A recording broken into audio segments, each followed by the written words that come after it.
nosaltres agrupem en els comerciants de vehicles a motor. Els comerciants de vehicles a motor el que fan és donar una solució de mobilitat privada, una solució de mobilitat als clients, i per tant estem en contacte amb un col·lectiu molt dispar, cadascú amb unes necessitats molt diverses, que poden anar per un ús personal com per un ús professional.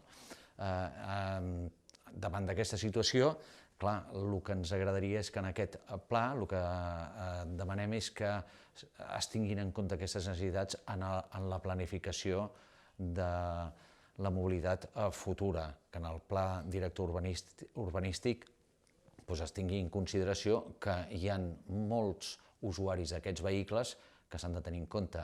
En els criteris de mobilitat que s'han exposat, la mobilitat s'exposa cap a una mobilitat de tipus actiu i una mobilitat amb transport públic.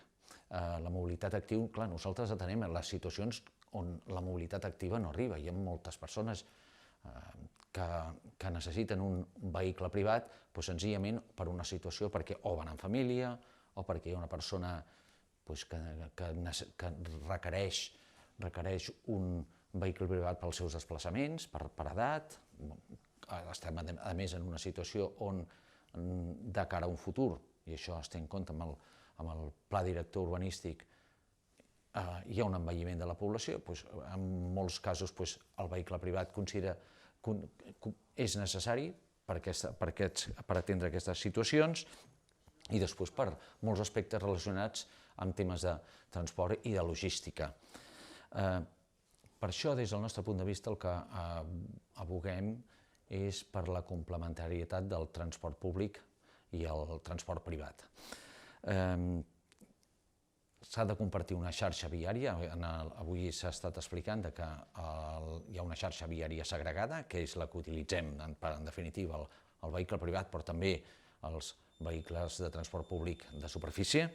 S'han de compartir, i el que busquem és precisament aquesta complementarietat i pluralitat d'oferta de cara als usuaris de vehicles, de les persones que es desplacen. Després, també, una de les qüestions que ens agradaria que es tingués en compte és que els nous vehicles que s'estan produint i que en el futur proper es començaran a comercialitzar i a estar per als nostres carrers seran molt diferents tecnològicament. Estem parlant cap a unes tendències cap al vehicle autònom, el vehicle connectat, el vehicle compartit, i això s'ha de tenir en compte amb la planificació urbanística. Des del sector hi ha una sèrie d'externalitats de caràcter negatiu que pensem que s'estan corregint. Els cotxes, les emissions, com ja he dit, seran molt inferiors. Els nous vehicles, les emissions estaran molt més minimitzades, i inclús, ja has parlat, hi ha molts vehicles, el vehicle elèctric en aquest sentit, les emissions són zero. I bàsicament va en aquest sentit. Defensar del vehicle privat alguns aspectes, com per exemple la seva capil·laritat. El transport públic està molt ben dimensionat, però sí que és cert que no arriba a tot arreu. És aquí, ja hi ha una xarxa viària segregada que arriba a tot arreu i que pel vehicle privat és perfectament accessible. Té uns usos i funcionalitats molt més amplis i per casos molt singulars i especials. Arriba a tot arreu, insisteixo.